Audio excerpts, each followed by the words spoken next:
Hey everyone, and welcome. All right, let's just jump right in, because today we are tackling a debate that's as old as the game itself, but with a totally modern twist.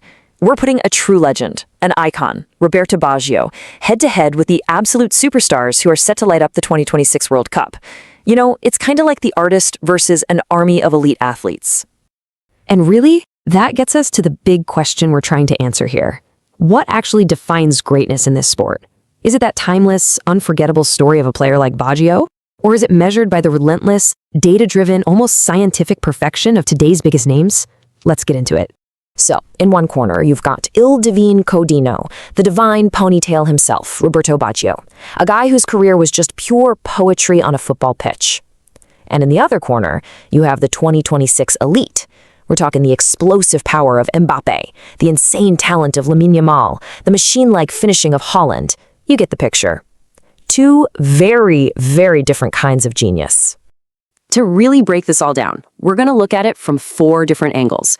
First up, we'll dig into what legacy really means. Then, we're going to compare their trophy cabinets. Is it about how many you have, or how much they're worth? Third, we'll analyze how they play the game. And finally, we're going to ask the big money question. What would a guy like Baggio be worth today? Okay, so let's kick things off with our first big topic. The weight of legacy.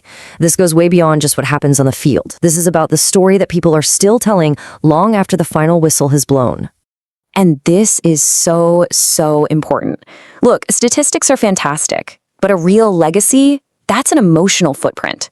It's the narrative, the feeling a player gives you that gets passed down from a father to his son, from one generation of fans to the next.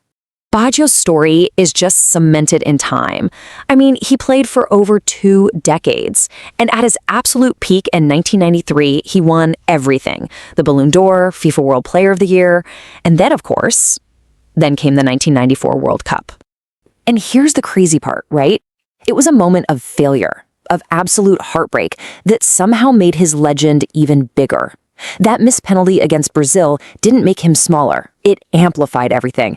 It made him human, relatable, and turned him into this mythic figure who was so much more than just a winner. Now you compare that to the 2026 elite, and you see their stories are still being written, right now.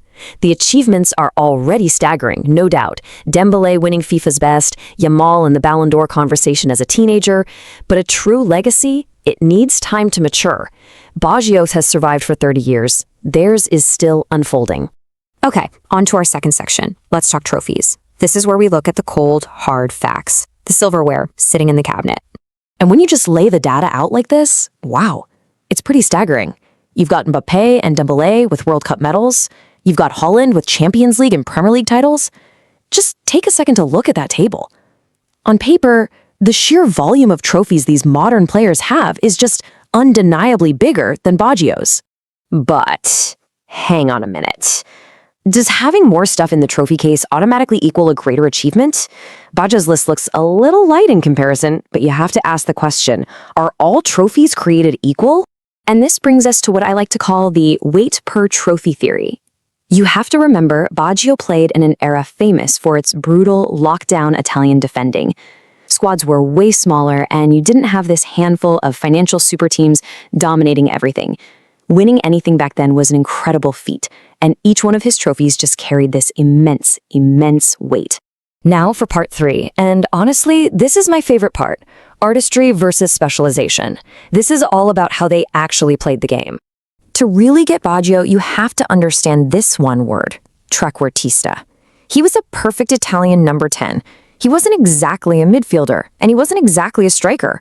He was a free-roaming artist who just lived in that space between the lines, creating absolute magic out of thin air.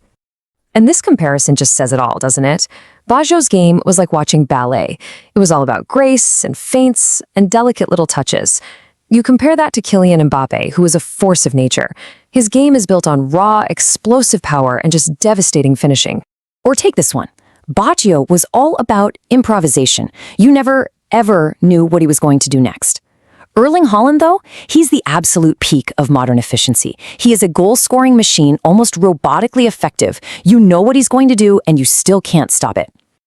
Now, that's not to say that artistry in football is dead. Of course not. Players like Barcelona's Lamine Yamal and Pedri, they're probably the closest spiritual descendants to Baggio we have today. They have that vision, that creativity, but Baggio was the complete package. He had that artistry, but he combined it with a lethal goal scorer's instinct in a way that's still so unique. All right, let's hit our final section, the 200 million euro question. Can you actually put a price tag on this kind of genius? Let's try to compare what these guys are worth across completely different eras. So get this, back in 1990, Baggio was sold for about 13 million euros. Now I know what you're thinking, that sounds like pocket change for a superstar today. But back then, it was a world record fee. A fee so huge, it literally caused riots in the streets of Florence. That's how much he meant to the fans. So, what would that be worth today? Well, when you adjust for the insane financial inflation in football, experts estimate that Baggio, in his prime, would command a transfer fee somewhere around a staggering 200 million euros. And just look at this chart. That adjusted value puts him right up there, shoulder to shoulder with the most valuable players on the entire planet today. He's right there with Kylian Mbappé and the phenom Lamine Yamal. In terms of pure financial value, he belongs in the absolute top tier, no question.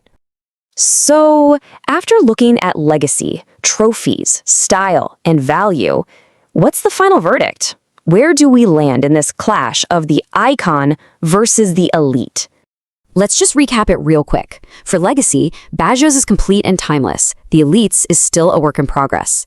For achievements, the modern guys have the volume, but you could argue Baggio's trophies carry more weight. For style, it's his unique artistry against their hyper-specialization. And for value, he's right there with the best of them.